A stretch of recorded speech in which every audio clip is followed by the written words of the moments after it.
Hello everyone, welcome back to this channel. आज की इस वीडियो में मैं अगेन आपके साथ मैथ की वर्कशीट शेयर करने जा रही हूँ। सो अगर आपके बच्चे 6 से 7 साल के एज ग्रुप के हैं तो आप इस तरह की प्रैक्टिस वर्कशीट उन्हें बना के दे सकते हैं, जिससे कि उनका जो कॉन्सेप्ट है मैथ से रिलेटेड वो क्लियर रहे और उसकी प्रैक्टिस बनी रहे। So here is the first question, write the reverse counting from 80 to 40। यहाँ पे मैंने रिवर्स काउंटिंग दी है, जिसको हम बैकवर्ड काउंटिंग भी बोलते हैं। सो यहाँ पे मैंने रिवर्स काउंटिंग यानी बैकवर्ड काउंटिंग 80 to 40 दिया है, जैसे आप देख सकते हैं।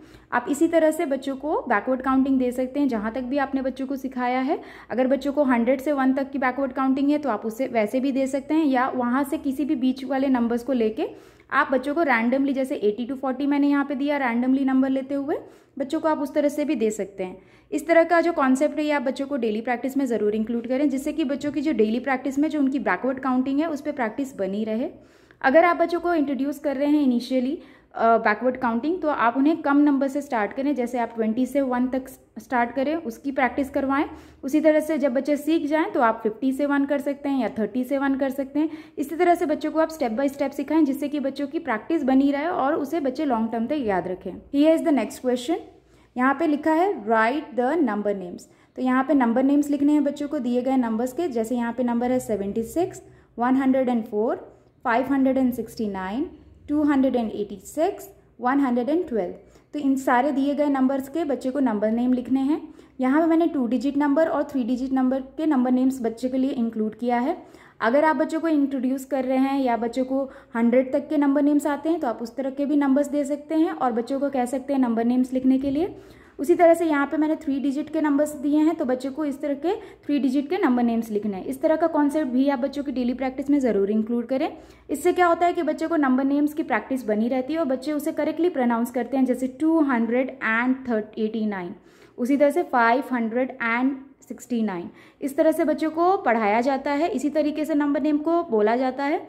सो इससे बच्चे की प्रैक्टिस बनी रहती है। Is the next question, solve the sums. तो यहाँ पे आप देख सकते हैं मैंने कुछ एडिशंस के सम्स दिए हैं बच्चों को सॉल्व करने के लिए। यहाँ पे 3 डिजिट नंबर्स, 4 डिजिट नंबर और साथ ही साथ 2 डिजिट नंबर्स के एडिशन को इंक्लूड किया गया है। इस तरह का कॉन्सेप्ट भी आप बच्चों को दे सकते हैं। यहाँ पे आप देख सकते हैं, यहाँ पे मैंने कुछ कैरी फॉरवर्ड के एडिशन दिए हैं और विदाउट कैरी फॉरवर्ड एडिशन भी दिए हैं। आप इस तरह के एडिशन के कॉन्सेप्ट भी बच्चों को डेली प्रैक्टिस में इंक्लूड कर सकते हैं। बच्चों को कैरी फॉरवर्ड से एडिशन कैसे सिखाएं, उसको कैसे इंट्रोड्यूस करें, ये किस तरह से आप सिखा सकते हैं, इसका वीडियो ऑलरेडी मैंने अपलोड कर रखा है। अगर आपने उसे नहीं देखा है तो आप उसको डिस्क्रिप्शन बॉक्स में उसका लिंक मिल जाएगा, आप वहाँ से चेकआउट कर सकते हैं।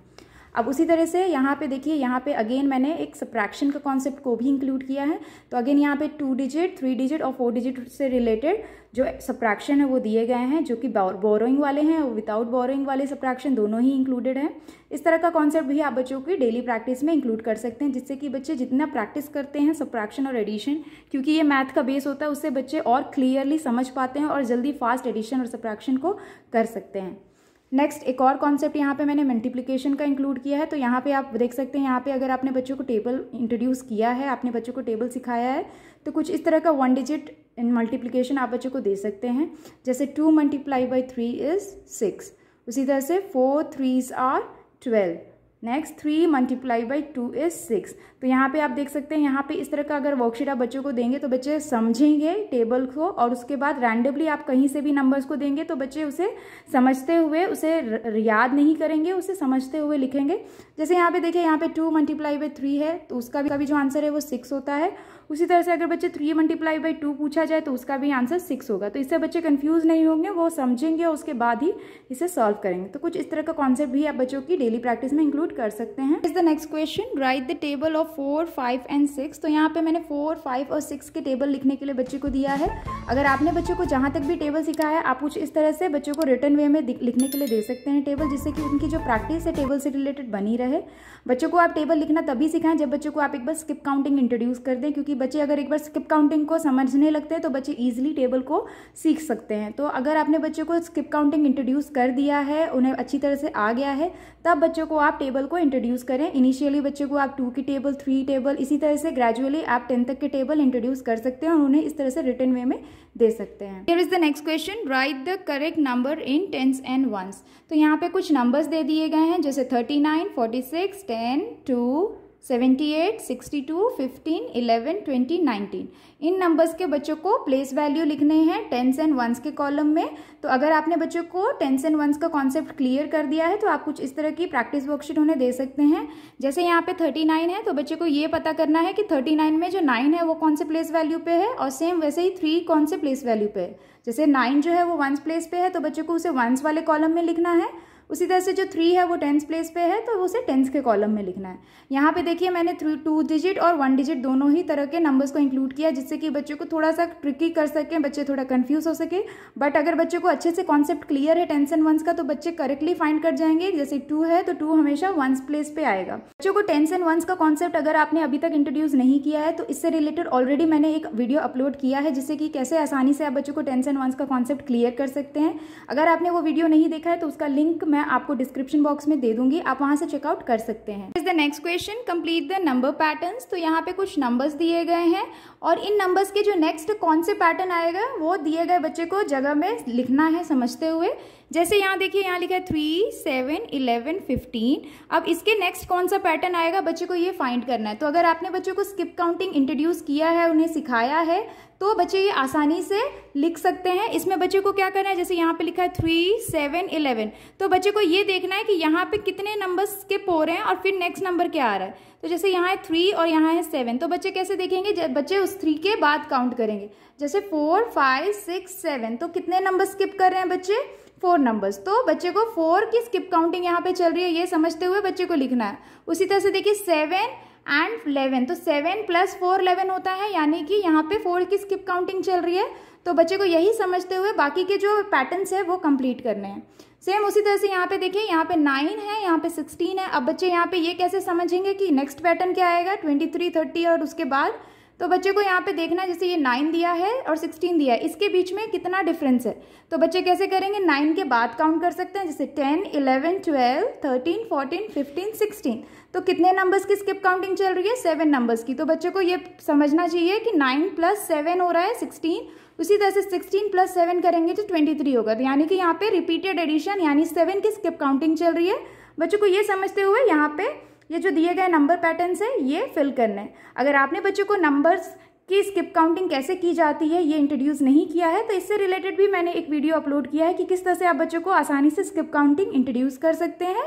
उसका भी लिंक मैं डिस्क्रिप्शन बॉक्स में दे दूंगी, आप वहां से चेकआउट कर सकते हैं। Next question, complete the ordinal number and it's name. तो यहाँ पे बच्चों को अगर आपने ऑर्डिनल नंबर्स और उसके नेम्स पढ़ा दिए हैं तो आप कुछ इस तरह की प्रैक्टिस वर्कशीट उन्हें दे सकते हैं जिससे कि उनकी प्रैक्टिस बनी रहे। तो यहाँ पे मैंने फिलिंग द ब्लैंक्स वे में number names of ordinal number और उनके नंबर्स के लिए दिए हैं। जैसे यहाँ देखिए यहाँ लिखा है फर्स्ट और स्पेस दिया है तो बच्चे को फर्स्ट की स्पेलिंग लिखनी है।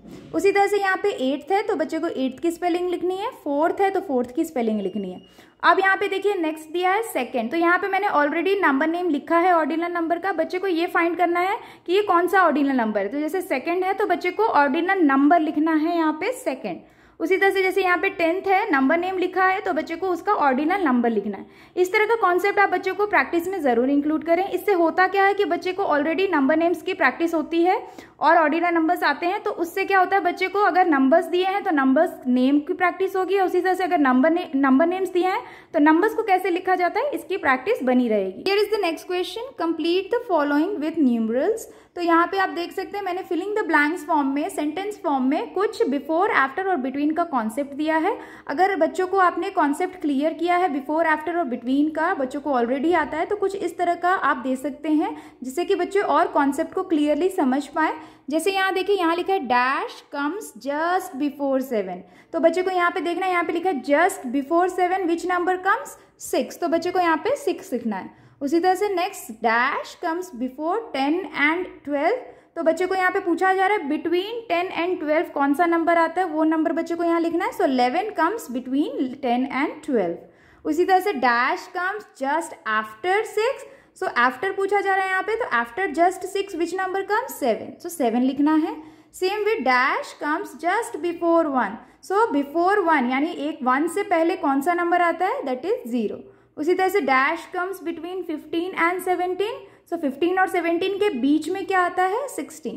उसी तरह से डैश कम्स जस्ट आफ्टर 99 तो तो यहाँ पे 99 के जस्ट आफ्टर पूछा जा रहा है तो आंसर होगा 100। तो इस तरह से बच्चों को आप सेंटेंस फॉर्म में बिफोर, आफ्टर और बिटवीन का कॉन्सेप्ट दे सकते हैं, जिससे कि बच्चों का जो कॉन्सेप्ट है वो और क्लियर हो सके। Here is the next question, colour odd number blue and even number yellow. तो यहाँ पे मैंने ऑड एंड इवन नंबर का कॉन्सेप्ट से रिलेटेड वर्कशीट दी गई है।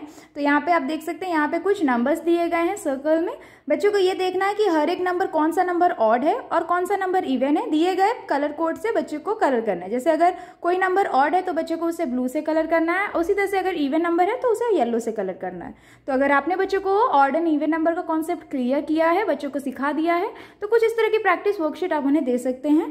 तो जैसे यहाँ पे 41 लिखा है तो बच्चे को समझना है कि 41 ऑड है या इवन। तो जैसे ये ऑड है तो बच्चों को इसे ब्लू से कलर करना है। उसी तरह से ये 100 है तो 100 क्या है, इवन नंबर है, तो इसे बच्चे को येलो से कलर करना है। यहाँ पे मैंने 2 डिजिट नंबर्स के जो नंबर्स हैं वो इंक्लूड किए हैं। आप चाहें तो इसे हायर नंबर तक ले जा सकते हैं, जैसे 3 डिजिट नंबर या 4 डिजिट नंबर भी दे सकते हैं बच्चों को। तो अगर आपने बच्चों को ऑड एंड इवन नंबर कैसे इंट्रोड्यूस करें, कैसे सिखाएं, ये अभी तक नहीं बताया है, तो इससे रिलेटेड भी मैंने एक वीडियो अपलोड की है, आपको उसका डिस्क्रिप्शन में लिंक मिल जाएगा, वहां से उसे चेकआउट कर सकते हैं। Here is the next question, right true और फॉल्स फॉर ईच सेंटेंस। तो यहाँ पे आप देख सकते हैं मैंने कुछ शेप से रिलेटेड वर्कशीट दी है, जिसमें मैंने कुछ सेंटेंसेस लिखे हैं। बच्चों को उन सेंटेंसेस को पढ़ना है और वो सेंटेंस ट्रू है या फॉल्स वो दिए गए स्पेस में लिखना है। जैसे ये है ट्रायंगल, यहाँ लिखा है आई हैव 3 साइड्स। तो यहाँ पे देखिए, यहाँ पे लिखा है आई हैव 3 साइड्स। तो ये जो स्टेटमेंट है ये ट्रू है या फॉल्स है, या करेक्ट स्टेटमेंट है या नहीं है, उसके अकॉर्डिंगली बच्चे को लिखना है। तो जैसे ये ट्रायंगल है तो ट्रायंगल के कितने साइड्स होते हैं, 1 2 3। So that means I have 3 sides is a correct sentence, तो बच्चे को इसे ट्रू लिखना है। उसी तरह से ये सर्कल है तो सर्कल में लिखा है आई हैव 2 वर्टिक्स। वर्टिक्स का मतलब आप बच्चों को जरूर समझाएं, बच्चे कई बार कंफ्यूज हो जाते हैं। वर्टिक्स का मतलब होता है कॉर्नर, यानी कि जब 2 साइड्स मिलते हैं और जो कॉर्नर बनता है उसे हम वर्टिक्स कहते हैं। तो जैसे यहाँ लिखा आई हैव 2 वर्टिक्स, तो ये सर्कल है तो सर्कल्स में ना ही कोई साइड होता है और ना ही कोई वर्टिक्स, तो ये जो स्टेटमेंट है ये फॉल्स है, तो बच्चे को यहाँ पे फॉल्स लिखना है। उसी तरह से नेक्स्ट है यहाँ पे, ये है स्क्वायर। तो यहाँ पे स्टेटमेंट लिखा है I have 4 sides and 4 vertices. तो यहाँ पे देखिए लिखा है 4 साइड्स एंड 4 वर्टिक्स, यानी कि 4 साइड्स, यानी ये जो लाइंस होते हैं इसे हम साइड्स बोलते हैं। बच्चों को ये जरूर बताएं, जैसे 1 2 3 4। सो 4 साइड्स हैं इस शेप के, स्क्वायर के, और उसी तरह से 4 कॉर्नर्स यानी 4 वर्टिक्स, जैसे 1 2 3 4। सो वो 4 वर्ड, तो ये जो स्टेटमेंट है I have 4 sides and 4 vertices is true, तो बच्चे को यहाँ पे ट्रू लिखना है। उसी तरह से ये कौन सा शेप है, ये है हेक्सागन। तो यहाँ लिखा है आई हैव 7 वर्टिक्स। तो यहाँ पे बच्चे को बोला जा रहा है कि यहाँ पे 7 वर्टिक्स है हेक्सागन के। तो बच्चों को अगर आपने बताया है शेप्स के बारे में तो बच्चों को ऑलरेडी पता होता है कि जो हेक्सागन के 7 नहीं 6 वर्टिक्स होते हैं, यानी कि 6 कॉर्नर होते हैं, जैसे 1 2 3 4 5 6। तो यहाँ पे 6 कॉर्नर्स हैं, 6 वर्टिक्स है, तो ये जो स्टेटमेंट है ये गलत है, तो यहाँ पे बच्चे को फॉल्स लिखना है। उसी तरह से ये जो नेक्स्ट है आई हैव 5 साइड्स, तो ये कौन सा शेप है, ये है पेंटागन।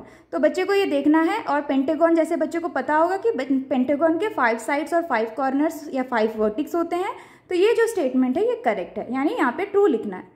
उसी तरह से ये है ऑक्टागन। तो यहाँ पे है I have 8 sides and 8 vertices, so this statement is also correct, तो बच्चे को यहाँ पे ट्रू लिखना है। तो कुछ इस तरह का प्रैक्टिस वर्कशीट आप बच्चों से शेप से रिलेटेड, कितने साइड्स होते हैं, कितने कॉर्नर्स होते हैं, उसी को साइड्स और वर्टिक्स किसको बोला जाता है, इस तरह की वर्कशीट आप बच्चों को देंगे तो बच्चों को इजीली समझ में आएगा। बच्चे इससे शेप्स को भी रिकॉग्नाइज करेंगे, उसकी स्पेलिंग लिखने के लिए भी आप दे सकते हैं। इस तरह की वर्कशीट आप उनकी प्रैक्टिस शीट में जरूर इंक्लूड करें। That's all for today's videos friends. I hope कि ये सारी वर्कशीट आपके बच्चों के लिए हेल्पफुल रही होंगी। इस तरह की प्रैक्टिस वर्कशीट आप बच्चों को डेली बेसिस पे जरूर दें। जो भी आप उन्हें पढ़ाते हैं उससे रिलेटेड प्रैक्टिस वर्कशीट आप दे सकते हैं। और ये जो जितने भी वर्कशीट मैंने आपके साथ शेयर किए हैं ये कस्टमाइज आप कर सकते हैं अकॉर्डिंगली अपने बच्चों की एज ग्रुप के अकॉर्डिंग। सो अगर आपको ये वीडियो हेल्पफुल लगा हो और अगर आपके बच्चों के लिए हेल्पफुल रहा हो तो प्लीज इस वीडियो को लाइक करें, चैनल पे न्यू है तो सब्सक्राइब करना ना भूलें और इस वीडियो को जरूर शेयर करें ताकि और कई पेरेंट्स और बच्चों को इससे हेल्प मिल सके। हम मिलते हैं आपसे अपनी कोई अगली वीडियो में, तब तक के लिए टेक केयर और बाय बाय।